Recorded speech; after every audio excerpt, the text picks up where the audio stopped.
Hey guys, welcome back हो गया है फिर से। वेंडर ने सामान दे दिया। अब नेक्स्ट क्वेश्चन आता है, पेमेंट कब और कैसे होगी।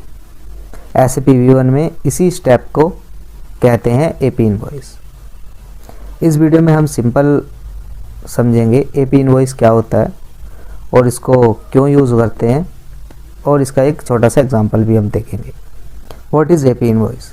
AP इनवॉइस का फुल फॉर्म होता है अकाउंट पेबल इनवॉइस। जब वेंडर आपको बिल देता है तब SAP में AP इनवॉइस बनाया जाता है। AP इनवॉइस का मतलब होता है अब कंपनी को वेंडर को पेमेंट करनी है। AP इनवॉइस से पेमेंट लायबिलिटी बनती है। एग्जांपल समझे तो आप वेंडर से 480 ब्लैंकेट रिसीव किया है।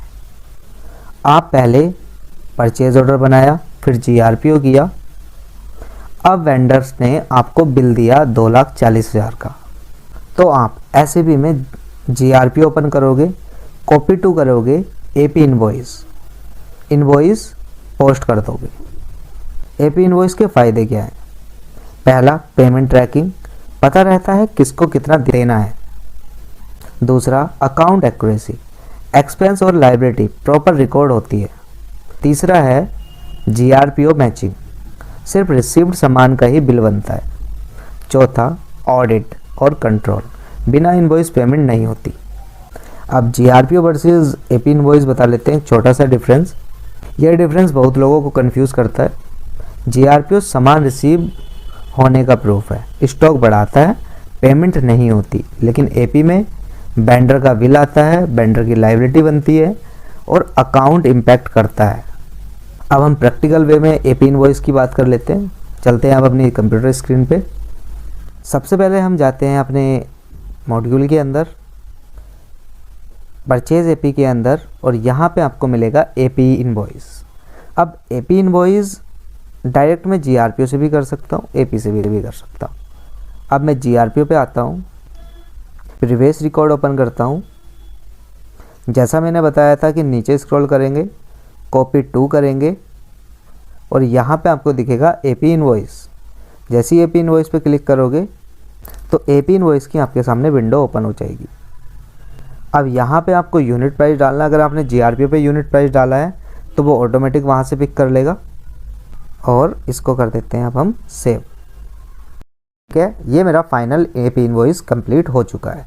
इस तरह से आप AP इनवॉइस बना सकते हो। अभी तक मेरे पास कंप्लीट परचेज की सर्कल यूज़ हो चुकी है कि कैसे मटेरियल आपके डेटाबेस के अंदर इन होता है। ये पूरी सीरीज़ मैंने बता दी है। अगर आपने नहीं देखी, पहली चीज़ ब्लैंकेट एग्रीमेंट, दूसरा परचेज रिक्वेस्ट क्यों करते हैं, कोटेशन क्यों बनाया जाता है, ऑर्डर क्यों बनाया जाता है, GRPO क्यों किया जाता है, और AP इनवॉइस क्यों बनाया जाता है। अब मैंने आप पिछली वीडियो में बताया था कि रिलेशनशिप मैप होता क्या है। रिलेशनशिप मैप एक ट्रैकिंग होती है, जैसे कि मैं पहले ही बता चुका हूँ। अगर किसी भी डॉक्यूमेंट का आपको रिलेशनशिप मैप देखना है तो राइट क्लिक करेंगे, रिलेशनशिप मैप पे जाएंगे और यहाँ पे आपका पूरा रिलेशनशिप मैप दिख जाएगा। जैसे मैंने यहाँ पे देखा तो मेरे को दिखा कि आपका GRPO से क्या बना है, AP बना है, लेकिन मेरे PO से GRPO नहीं बना है। अगर मेरे PO से GRPO बनता तो वो यहाँ पे डिटेल आती। अभी दिखा देता हूँ किसी और डॉक्यूमेंट का। अभी आप यहाँ पे इस डॉक्यूमेंट को देखोगे तो सबसे पहले मेरा क्या हुआ, मेरा बिजनेस पार्टनर की डिटेल आ रखी है। दूसरा, मेरे पास परचेज ऑर्डर आ रखा है, मेरा GRPO आ रखा है, और इस GRPO से मेरा AP बनाया कर अब इसकी पेमेंट भी होगी। तो इस तरह से वो क्या होती है, मेरे पास पूरी ट्रैकिंग होती है, जिससे इजीली क्या होता है, रिपोर्ट बनना आसान होता है। आई होप आपको ये एंट्री का पार्ट, थ्योरी का पार्ट दोनों क्लियर हो गए होंगे, कैसे SAP V1 के अंदर AP इनवॉइस बनाना है और कैसे हम उसको यूज़ कर सकते हैं। अगर आप SAP V1 सीख रहे हो तो आपको AP इनवॉइस क्लियर समझना बहुत ज़्यादा ज़रूरी है। अगर वीडियो पसंद आई तो लाइक शेयर सब्सक्राइब कीजिए और सीखते रहिए SAP V1। मिलते हैं नेक्स्ट वीडियो में।